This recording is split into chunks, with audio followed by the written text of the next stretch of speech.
1,000 kilometro, malawak na buhanginan, maalikabok at malupang kalsada, matagtag na batuhan, malagkit na putikan, liblib at alanganing lugar, ilog na may kalaliman, matarik at pabulusok na daan, nakakabulag na kadiliman, init ng sikat ng araw at makapal na buhos ng ulan.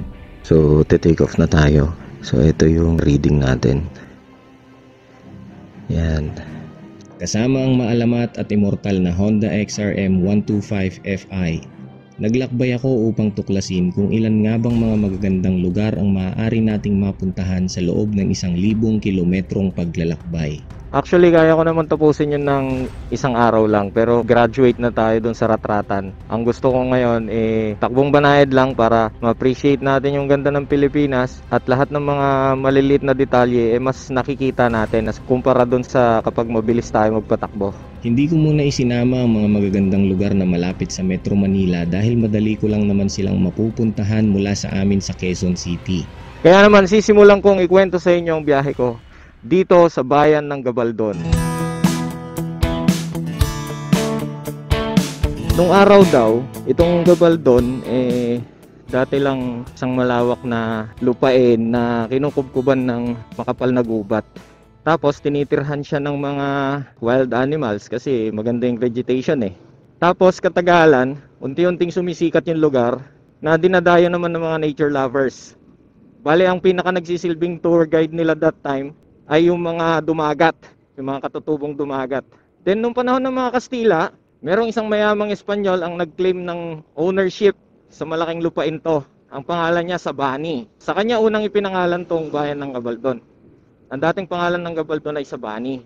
Pero nung katagalan, sa bisa ng isang Republic Act, ay sinimulan nilang tawaging Gabaldon ng bayan na to, which is naging official name niya na hanggang ngayon.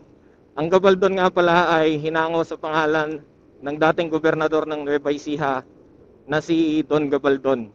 May pupuntahan tayong falls. Actually, yung mga bayan na pupuntahan natin, maraming mga falls Pero anong klaseng ganda ng kalikasan ang may aalok sa atin ng bayang ito?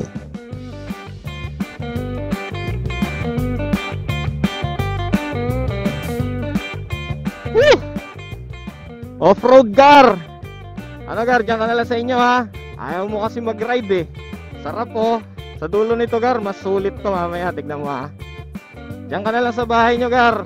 May ka na lang sa sofa ha. Ayaw mo mag-ride Matapos ang 9 kilometro sa sementadong kalsada at kalahating kilometrong batuhan, ay nakarating ako dito. Creepy. Dalawa lang mangyayari dito. Wrong turn or final destination. Hindi, joke lang. Tara, pasukin natin. Huwag kang mapa-flat. Di ako naka-tubeless. Daming tinik. Aray!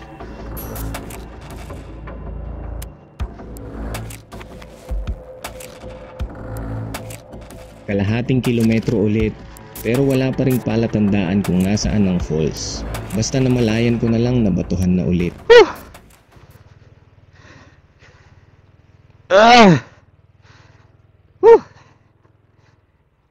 It's not about the bike. It's about the experience. Grabe pag nadulas ako dyan. Tapos walang tutulong sa akin.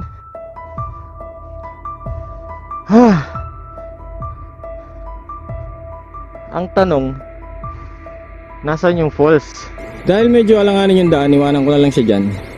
Kasi ito, payat siya. Tapos dito, pag nahulog ka dyan, padaros-dos yan hanggang doon sa baba. Walang tutulong sa ating mag-ahon ng motor.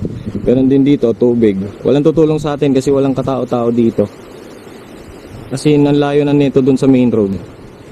So mula dito, lakarin na lang natin. Actually, wala akong idea kung saan banda yung falls.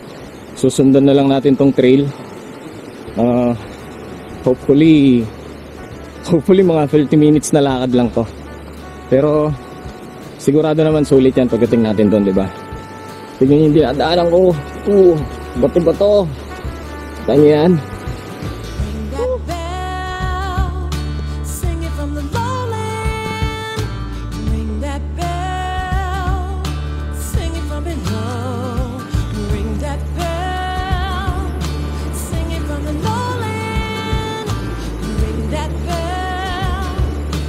Everybody knows.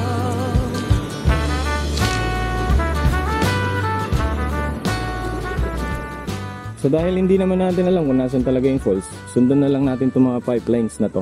Kasi malamang sa hindi, sa malakas na source of water yan ang gagaling.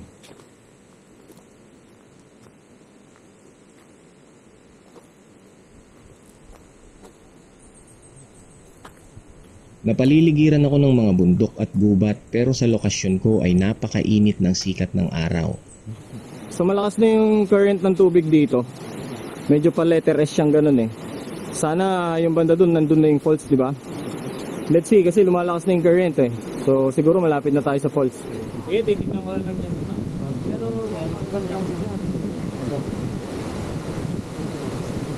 salamat!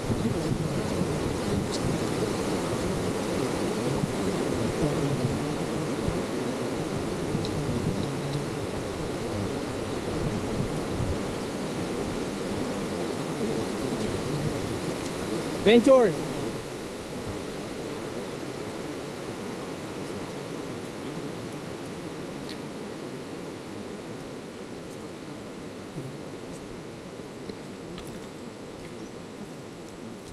Actually, meron tayong dalawang matatanda na nakasalubong. Di ko alam kung saan sila galing kasi sobrang liblib na to eh. Pero sabi nila, kung gusto ko raw makapunta sa falls, sorry na lang daw kasi hindi raw ako makakatawid. Dahil parang tawid-tawid ka daw sa ilog and malakas daw talaga yung ilog ngayon dahil nga nag-uulan lately. Pero tingnan pa rin natin.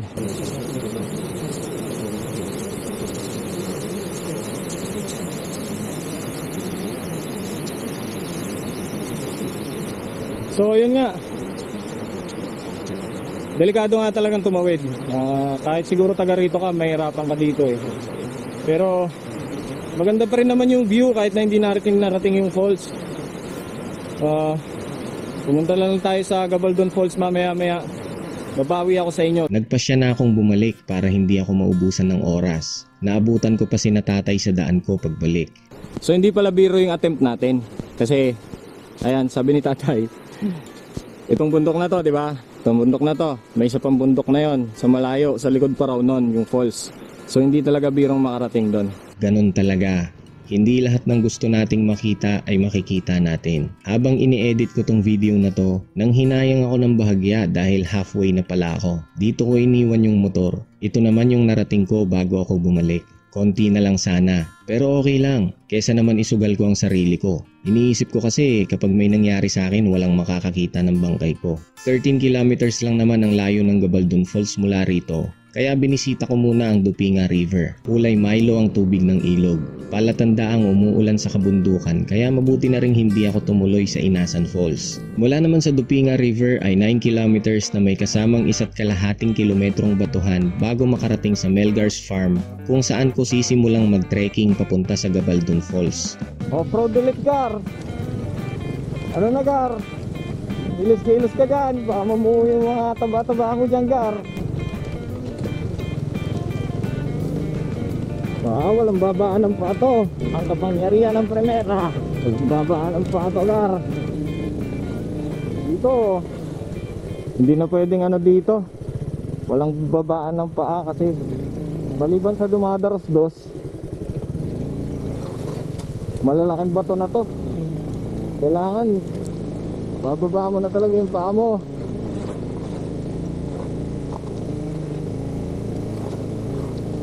Yes.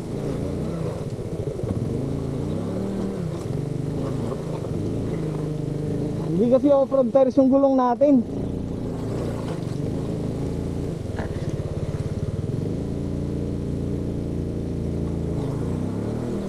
Makakaskas oh. Road tires na nga, kalbo pa.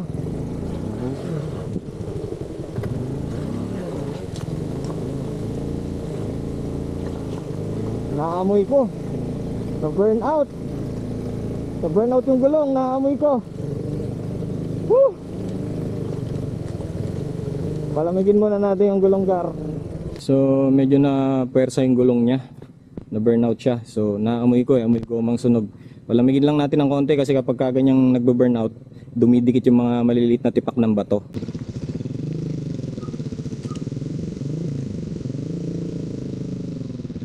Bukod kasi sa mga batong dumadaros-dos, matarik tong rough road na to. Sa lahat ng nakita kong dumaang motor, yung ADV lang ang hindi nahirapang umakyat. Dito mo makikita na nagmamatter talaga ang klase ng gulong, depende sa terrain. Hindi mo kayo motor ko doon, somewhere. Meron dito pinagpaparkingan ng mga turiste. Pinag-shorts nila ako. Naka-shorts tayo. Kasi meron tayong tatawiring ilog. Buti na lang nagbaon ako ng shorts. Kanina, puro tayo paakyat motor. Ngayon naman, pababa tayo. Paa. Matarik to, pero buti na lang nakahagdan siya. Pero sa totoo lang, after nito, pagkatapos ng unang tawid sa ilog, maliliit at matutulis na bato ang matatapakan mo. Iniwan ko pa naman yung tsinelas na suot ko kanina dahil madulas. Ba't kasi hindi ako nagchinelas? Yan tuloy. 4 na beses natatawid sa ilog bago marating yung falls. Habang papalapit ako ng papalapit sa falls, pahirap din ng pahirap ang terrain. Pero habang papahirap naman ang terrain, paganda rin ng paganda yung mga nakikita ko. Trekking sa Inasan Falls, tapos trekking ulit dito sa Gabaldon Falls. Naiipon na ang pagod ko. Buti na lang konting tiis pa at nakita ko na ang hidden gem ng Gabaldon. Sa totoo lang, sa dami ng falls na pwedeng puntahan, ang ilan sa kanila ay halos magkakapareho na ng itsura. Pero nakakamangha pa ring isipin na magkakaiba ring thrill at excitement ang ipaparanas nila sa iyo kapag pupuntahan mo sila dahil sa iba't iba at magkakalayong lugar mo sila makikita. May naabutan akong mga binatang galing pa sa Manawag, Pangasinan. May kalayuan din. Habang nag-e-enjoy sila sa pag-swimming, nagmuni-muni muna ako. Tinitigan ko ang paligid, pinanood ang pagbagsak ng tubig, pinanood ang pagkatas ng tubig mula sa mga batong nagsisilbing dingding ng falls. Ang sarap ding pakinggan ng pag-agos ng tubig. Ang ganda talaga ng Pilipinas. Ibang klase talaga humulma ang kalikasan. Kumuha lang ako ng konti pang video clips at hindi na ako nagtagal. Umalik na ako kung saan nakapark yung XRM. Pero hindi ko malilimutan yung experience ko pagpunta rito. So habang nagpahinga tayo dahil napagod tayong mag-trekking, pupunta na tayo ng Dinggalan. Habang nagpapahinga, sinamantala ko na rin makicharge sa kanila. And shoutout nga pala, Melgar's Farm. Napakaganda ng accommodation nila dito kasi 20 pesos lang para sa parking ang babayaran mo. Pero napakarami nilang iaalok sa'yo. Ingat po! Palagi! Thank you! Opo! Ayun. Napakarami nilang i-offer sa'yo. Pag nakita nilang pagod ka o naiinitan, bibigyan ka ng tubig. Kapag ka medyo halanganing oras na, di ka pa nakakabalik mula dun sa falls, babalikan ka nila. Tapos makwento sila, marunong sila sumakay sa kwento, which is maganda kasi hindi boring kumbaga. And inoferan nila ako na kung gusto ko raw na matutulugan, pwede raw akong makitulog dito mamaya. So tingnan natin, depende kasi sa oras yan kasi alam nyo naman, rough road to. And kapag inabot na tayo ng dilim, akit pa tayo dito, baka mahirapan tayo. Pero let's see, punta na tayo ng Dinggalan. At mas mahirap yung pababa kaysa kaninang paakyat tayo dito. Kasi sumasama yung mga bato kapag ka kumpreno ka. And of course, pagka ganito gumamit tayo ng engine brake, huwag tayo magpapatay ng engine. Kulang-kulang na 6 na kilometro lang mula dito ay narating ko na ang I Love Dinggalan marker. Yun, nasa loob na tayo ng Dinggalan. At makalipas ang ilang kilometro mula sa I Love Dinggalan marker, ay napasabak naman ako sa under construction na kalsada. So syempre dahil bumisita tayo sa waterfalls sa Gabaldon, bibisita rin tayo sa waterfalls dito sa Dinggalan, Tanawan Falls. Well, ang plano ko sanang puntahan yung Lactas Falls Kaso baka mag-alanganin kasi ako sa oras, kaya unahin ko na to. And in case may time pa tayo mamaya, saka natin daanan yung Lactas. Kung di natin madadaanan, at least may isang falls akong may pakita sa inyo, di ba? Let's go! Medyo challenging tong terrain na to.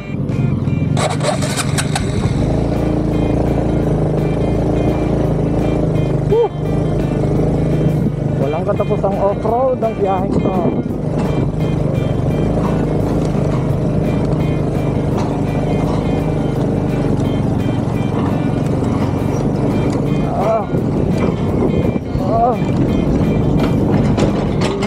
Mahigit kalahating kilometro pa at narating ko na ang hagdanan papunta sa Tanawan Falls. Papunta tayo ngayon sa Tanawan Falls. Buti na lang, mas madali yung pagpunta.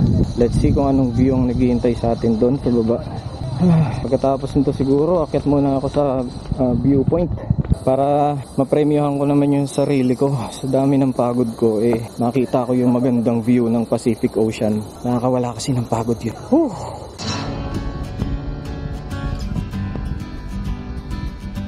Marami pang ibang magagandang falls dito sa Dingalan pero itong Tanawan Falls ang pinakamadaling puntahan.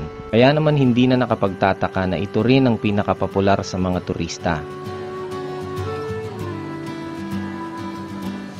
Kita naman 'di ba? Araw ng Lunes to pero ang daming tao. Di hamak daw na mas marami pang tao dito kapag mga araw ng Sabado at Linggo. May hanging bridge din dito at zipline na pwede nyong idagdag sa adventure list nyo.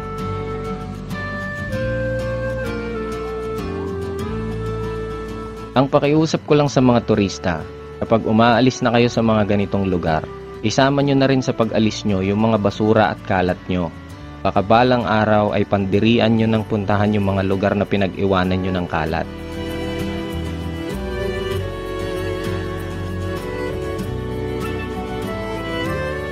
May kalakasan ng bagsak ng tubig dito sa Tanawan Falls. Malakas ang agos pagbaba nito, malinaw at malamig. May kalaliman din ang pool nito kaya pwedeng tumalon mula sa itaas basta may gabay ng mga taong nagbabantay dito. Tapos na ako dito sa Tanawan Falls. Hindi ako makapagkukuda doon. Dami nagbablog, sabay-sabay nagsasalita. Whew. Anyways, diretso tayo sa viewpoint. Gusto ko nang matanaw yung overlooking ng dagat. Tara doon.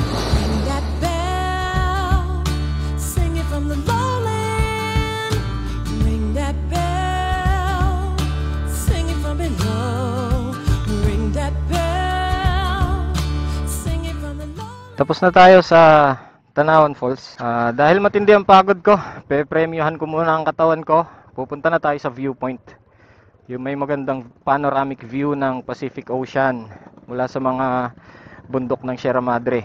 Dito natin mas makikita kung bakit tinatawag na Batanes of the East itong Dingalan. Well, para sa akin, isa tong Dingalan sa pinakamagagandang bayan na makikita mo dito sa Luzon kasi napakaraming puntahan dito.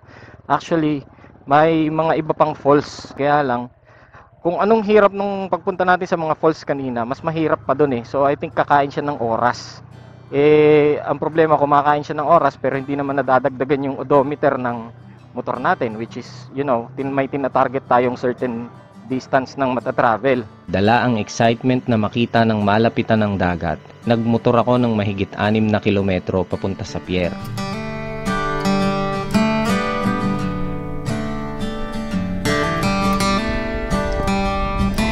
Itong feeder port, siniservisyoan niya hindi lang ang Dingalan kundi yung mga karatig bayan din. May mga bangka dito na pwede nyong arkilahin pag gusto nyong ikutan yung coastline ng Dingalan. Natuwa na kaagad ang mga mata ko na masilayan ng dagat mula dito sa feeder port. Ano pa kaya kung sa mataas na view deck, 'di ba? Kaya iniakyat ko ulit ang motor ko sa mga kabundukan para puntahan ang view deck na tinatawag nilang grotto. Wala pa tayo sa actual na view deck pero grabe, napahinto ako. Ang ganda ng view dito.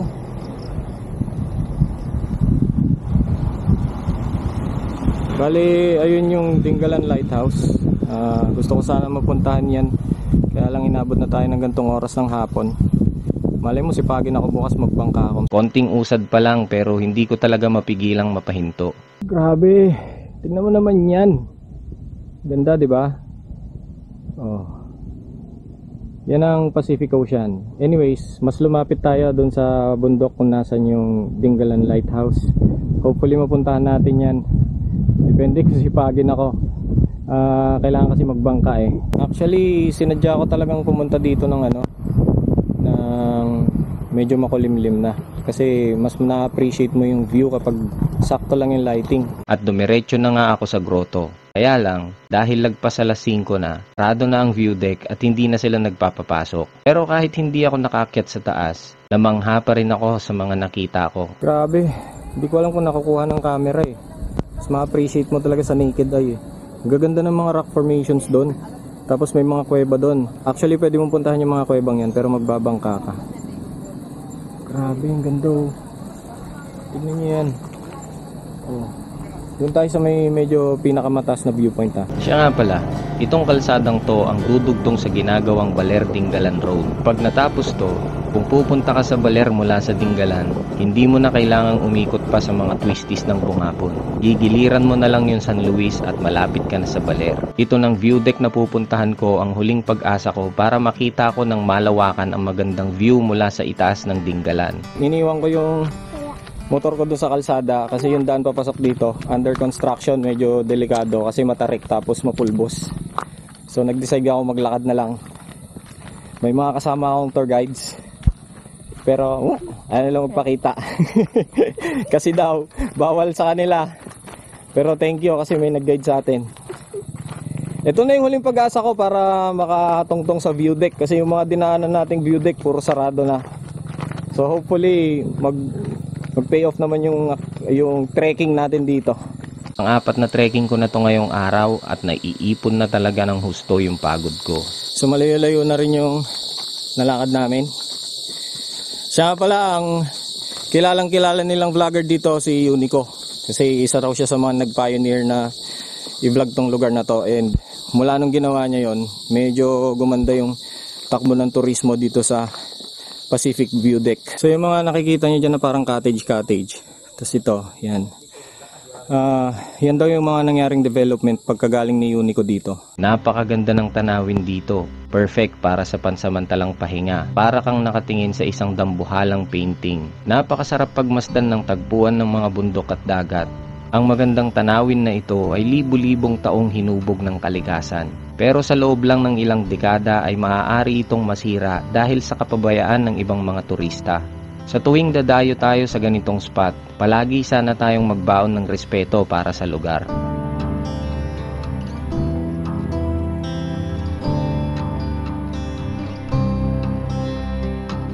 So, hindi mo nakikita yung sunset dito pero nakikita mo yung ulap na medyo nagpipinkish o nag-orange. And yung reflection niya sa tubig napakaganda. Hindi ko alam kung nadya-justify ba ng camera pero ang ganda. Sobra. Palabas na kami ng Pacific View Deck. Dumidilim na. Hapong-hapon na yung katawan ko kasi 3 araw akong puyat bago tong biyahe na to. Tapos sa biyahe naman na to, siguro pang-4 ko tong akyat, tong Pacific View Deck. So gustuhin ko man, hindi ko na may extend tong araw. Pahinga na lang muna tayo. Tapos bukas tignan natin kung anong activities ang magagawa natin. Kung may isisingit man ako, siguro mabilisan na lang kasi kailangan sa day 2 papunta tayo ng Baler and Kasiguran. So inabot na ako ng 10 oras ng gabi dito sa mga kabundukan ng Sierra Madre na sakop ng Dingalan. Kinukumbinsi ako ng mga lokal na nakakwentuhan ko na dito na magpa-umaga. Pero kailangan ko kasi talagang makababa para hindi masira yung schedule ko para bukas. So biyahe tayo. Sobrang dilim talaga. Tingnan mo pag tinanggal ko yung ilaw. Pitch black. Ayan, literal. Wala tayong makita. Sobrang dilim. Pitch black talaga. Likas sa akin ang pagiging hindi matatakutin sa dilim. Hindi rin ako natatakot sa mga kwento tungkol sa mga nagpapakitang espiritu ng mga namatay. Mas natatakot ako sa mga buhay na may masamang layunin na pwedeng humarang sa akin sa gitna ng dilim.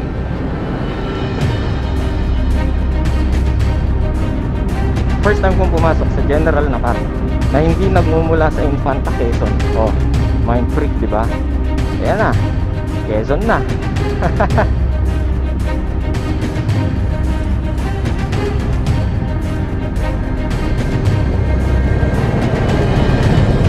Malakas yung ragasan ng tubig. Sobrang dilim dito. Tignan nyo pag pinatay ko yung ilaw. Oh.